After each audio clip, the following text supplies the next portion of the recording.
मुख्यमंत्री समृद्ध पंचायत राज अभियानांतर्गत महत्त्वपूर्ण आढावा बैठक घेण्यात आली। अभियानांतर्गत विविध स्तरांवरील मूल्यमापन प्रक्रियेला सुरुवात झाली असून त्याबाबत सविस्तर आढावा घेतला। ग्रामीण विकासाला अधिक गती देण्यासाठी राज्यभर राबवण्यात येणाऱ्या या अभियानाच्या प्रभावी अंमलबजावणी संदर्भात संबंधित अधिकाऱ्यांशी सखोल चर्चा केली आणि ग्रामपंचायतीच्या तालुका, जिल्हा आणि विभागस्तरीय मूल्यमापन प्रक्रियेबाबत आवश्यक सूचना दिल्या। सुशासनयुक्त पंचायत, जलसमृद्ध गाव, स्वच्छ व हरित ग्राम व्यवस्था, सामाजिक न्याय तसेच गाव पातळीवरील संस्थांचे सक्षमीकरण या महत्त्वाच्या घटकांवर विशेष लक्ष केंद्रित करण्यात येत आहे। उत्कृष्ट कार्य करणाऱ्या ग्रामपंचायतींना प्रोत्साहन मिळावे आणि गाव पातळीवर विकासाची सकारात्मक स्पर्धा निर्माण व्हावी हा या अभियानामागील मुख्य उद्देश। मूल्यमापन प्रक्रिया अधिक पारदर्शक, गुणवत्तापूर्ण आणि प्रभावी पद्धतीने पार पडावी तसेच ग्रामीण भागातील विकास कामांना अधिक चालना मिळावी यासाठी समन्वयाने कार्य करण्याच्या सूचना यावेळी दिल्या।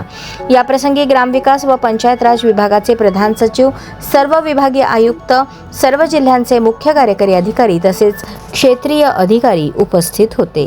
यामातून एक्सरसाइज जी आहे ती महाराष्ट्रात सुरू झाली आहे, मॅपिंग सुरू झाले। जून महिन्यापासून एन्युमरेशन फॉर्म देण्यात येणार आहे। तर आम्ही आज कलेक्टरला काँग्रेस पक्षाच्या माध्यमातून आमचे शहर अध्यक्ष, जिल्हा अध्यक्ष, सगळे तालुका अध्यक्ष, सगळे ब्लॉक अध्यक्ष आम्ही भेटलो आणि कलेक्टरना निवेदन दिलं आणि विनंती केली की SIR ची प्रक्रिया ही महाराष्ट्रात आणि सोलापुरात ही पारदर्शक झाली पाहिजे।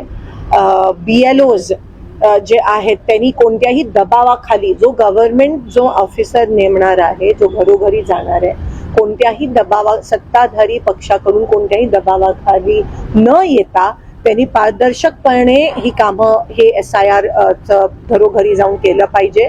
त्यासोबत जी नावं केली जाणार आहेत मुद्दामून, त्याच्यावर आम्ही शंका व्यक्त केली, त्या नावाची पण यादी आम्हाला प्राप्त झाली पाहिजे। तुमच्या माध्यमातून मी सर्व मतदारांना विनंती करते की हे जे BLOs आहेत ते तुमच्या घरी एकदा नाही 3दा येणार आहेत।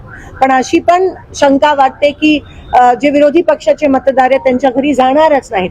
म्हणून मतदारांनी सतर्क राहावं। एन्युमरेशन फॉर्म हा सगळ्यांनी भरायला पाहिजे। जरी तुम्ही आधी मतदान केलं असाल तरीही एन्युमरेशन फॉर्म हा सगळ्यांनी भरणं गरजेचं आहे। त्या BLOला सहकार्य करा। जर BLOनी दबाव आणला किंवा तुमचं नाव वगळण्याचा प्रयत्न केला तर लगेच आम्हाला तुम्ही आमच्या संपर्कात येऊ शकता। पण सगळ्या मतदारांनी ह्या बाबतीत सतर्क राहणं, दक्षता घेणं महत्त्वाचं आहे। आणि BLOs आणि कलेक्टरना विनंती करते की कोणत्याही दबावाखाली न येता ही प्रक्रिया अतिशय पारदर्शकपणे झाली पाहिजे। आमच्या पण BLAना सोबत घेऊन प्रत्येक ठिकाणी जाणं गरजेचं आहे। घरी जाण्यासाठी नकार येतात अनेक वेळेस।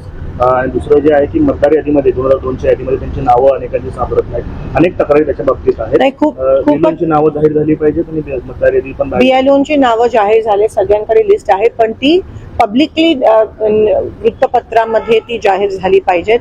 त्यासोबत मतदारांनी पण सतर्क राहणं की कारण का प्रचंड दबाव येणार आहे।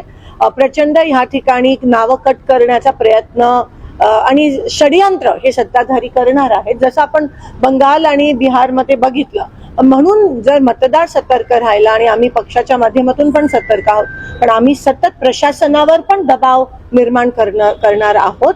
आम्ही प्रशासनाच्या सोबत आहोत। जर सत्ताधारींनी त्यांच्यावर दबाव आणला तर आम्ही तुमच्या सोबत आहोत की तुम्ही विसरू नये, असं एक आश्वासन कलेक्टरना ह्या ठिकाणी आम्ही देतो। कांद्याचे भाव जे आहेत ते कुठेतरी घसरतात, कांद्याचे भाव घसरतात, पेट्रोलचे भाव वाढतात, डिझेल आता पेट्रोल पंपवर बंद करण्यात आलं आहे असं मला आज बरेच शेतकऱ्यांचे फोन आले। काही ठिकाणी त्या ठिकाणी फक्त 500 रुपये 2000 रुपयाचं डिझेल भरण्याची परवानगी देत आहेत। त्यासोबत खत पण त्या ठिकाणी बंद, शेतकऱ्यांना मिळत नाहीये।